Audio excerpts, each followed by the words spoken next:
So you told us on Wednesday, you love fighting veterans. Is this why you go out there, high-level battle between someone else with a lot of experience? Yeah. I couldn't have asked for much more in that fight. Anytime I win a decision, I'm like, man, I wish I'd have got the finish, but I tried. I hit him with some big right hands, and that ghillie was tight. He cut an angle I knew I was going to finish, but the armbar was exceptionally tight. I heard some pops, but man, he's a dog. Followed the game plan well. Props to Court. He stood and traded for most of the fight. I did not think that's how the fight was going to go. If it's up to me, I'll kickbox for 15 minutes. It's always the most fun. I think the fans like watching that the most too, so long as it's not too sloppy. And I felt like it was pretty technical. But yeah, that was a veteran versus a veteran in the octagon. Tell 16-year-old me that, and I couldn't believe it. So I was very satisfied with that. The octagon time between both of us has to be, close to 10 hours. So that was cool. I was going to ask you about his striking. Were you surprised at all? Because, particularly he's a grappler. He's well-rounded, though. But, I thought Stan with a kickboxing fight should, be able to dominate him. And he was able to stand in there and trade with you. Were you surprised at all about that? Yeah, I was surprised he was willing to stand. I didn't really get hit by much on the feet. He threw a lot of low kicks. I checked, I think, all of them. He had some inside kicks. I think he landed the most with some body punches. But I know I'm not the most ironclad looking guy in the core, but I got a tough body. I can't tell you the last time I was hurt with the body shot. But that came with some trial and error and some real torture when I was younger. So I hadn't been dropped body shot in training in 5-6 years. Never really been hurt with the body shot in the octagon. But I don't think I got punched much. I think in the third round, 2 punches kind of got through. But no, yeah, props to him for standing and banging it out. It's a man's fight. I always like fights like that. I know it's a little harder to, score the fight when you're actually in it, but when the fight was kind of over and now it's been a little bit, how would you score it in your mind? I knew I had 1 in 3. I just knew I landed and didn't get hit much back, and I pressured a lot. Man, in the second round, I know it's weird. I feel like old school MMA judging, the takedown and top control wins no matter what, which is kind of whack.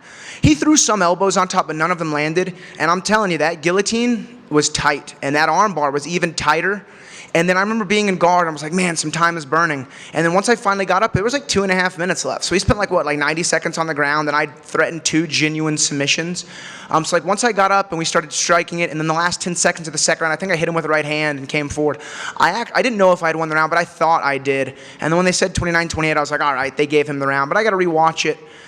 There's definitely been a change in judging. They used to do cage control and takedowns, and top control would kind of win no matter what. But now they're really scoring off of damage. And I have a lot of wrestlers on my team, and we'll take guys down and control them and pound them out, and sometimes lose rounds. So I'm okay, damage is key. So I'm all right, guys, let's do damage on bottom. And then we do damage on bottom, we lose from top position. So it's kind of damned if you do, damned if you don't. But honestly, so long as I got the win, I was happy. I knew the third round was an important round. And I felt particularly sharp in the third. I think I stuffed a few takedowns and was able to hit some good right hands. I landed a nice spinning back kick, which is always fun. Spinning stuff is cool. Guillotines are cool. Straight right hands are cool, so I was happy with that performance. Yeah, I was going to ask about that third round. It seemed like you really put everything together. Was there any specific reason for that? Was the data now downloaded, or you feel like you were just kind of flowing in that last 5 minutes? Man, I'll freaking die before I give up a fight, you know what I mean? I just coming home with the win was so important. So I had 2 goals this week. Obviously, goal number 1 was to win, bring the win back home.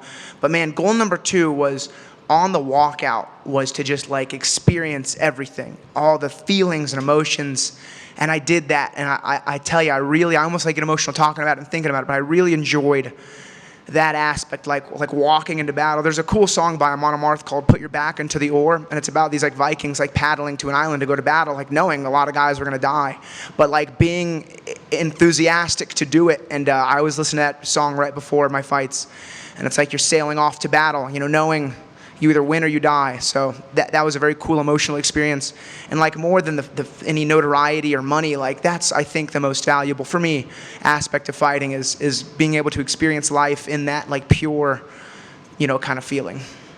And I know you're not really picky when it comes to opponents you want next, but is there any kind of events that intrigue you? Because you have the Sphere coming up, and then they have Conor McGregor event probably later this year. Is there any specific maybe event that you're kind of... The Sphere would be cool, but honestly, any UFC event is a great UFC event. I'd love a rematch with Santiago Ponzinibbio. I think that would be a lot of fun. All due respect to the immortal Matt Brown. He's got the most knockouts in welterweight history. That would be awesome. I mean, there's so many cool fights I like out there. So just whenever, as soon as they're willing to offer me a fight, I will accept the fight and get right back to it. I'll fight more often if they let me. Now the work is done. Any plans for tonight to celebrate?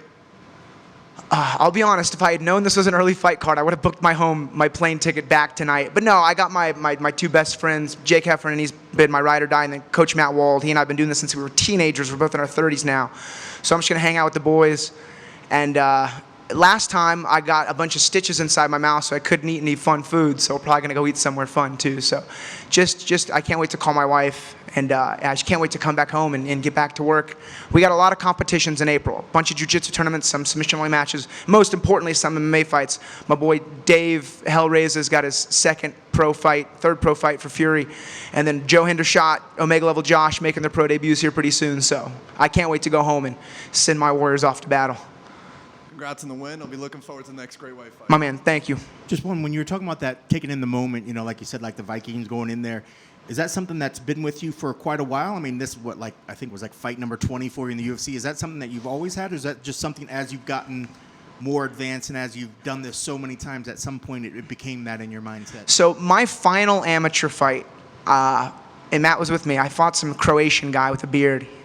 He was just intimidating. It was for a title for Lone Star Beatdown, which turned into Legacy, and which was ran by McMahon, which was really cool. But that was the last time I was ever like, why am I doing this? I was so nervous, and I made the walk and won the fight and loved it. And ever since then, I've always had this, if I don't win, I die. So I tell myself, like, I'm walking into the cage, I'm like, if I lose, this is the last moment I have on earth. Like, how are you gonna make it count? And like, thankfully, you know, no one dies. But like, putting yourself in the mindset is great. And you can look at me, I'm not the most athletic guy. I like to think I'm pretty technical, but like I feel like my strongest attribute for fighting has been my mentality. I don't know why I think the way I do, but I definitely have a warrior's mindset. Like I have a good mind for battle. Like I like the chain of command. I like tactics. I like pressure, and I like to feel the pressure, and was able to do that today. Why is Coach not like the guillotine?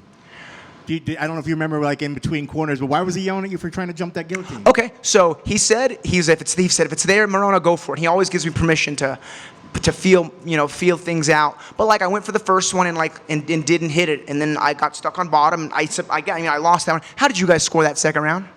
It was close. I could see where it could go. Okay, fair enough. No judgment on my end, by the way. But so we didn't want to get stuck on bottom after a second failed gilly. I know in the second round I think I locked up another one that was also tight, but I wasn't going to jump to my back. It was the right call. He always gives me one. Like he's like, all right, if it's there, go for it. And he's like, even two. But he's just like, but don't go for crappy attempts and then give up a takedown and then like get your guard passed and get stuck on bottom. And like going into the third round, it was pride at that point. I was not going to be giving up a takedown. That last 2-second exchange doesn't count. Well, and plus too, I mean, your striking was on point tonight. Maybe it was just a matter of they just wanted you to stay on your feet as well or something. Did your hands feel, at what point in the fight did you feel like the hands were flowing how you wanted them to go? Did it come out pretty immediately? Because by the end, the third round, definitely your hands looked great, but at what point did it feel like they were flowing for you? Thank you. Honestly, I felt like I got them going pretty early on. I think it may have been late in the first round or maybe in the second round. He had stepped in, and I had stepped in with a jab. And it hit him like right in his nose, and it just like stopped him in his tracks. And once I found that little collision with the jab, I felt like my groove and my timing was pretty good. Congrats on the victory. My man, thank you so much.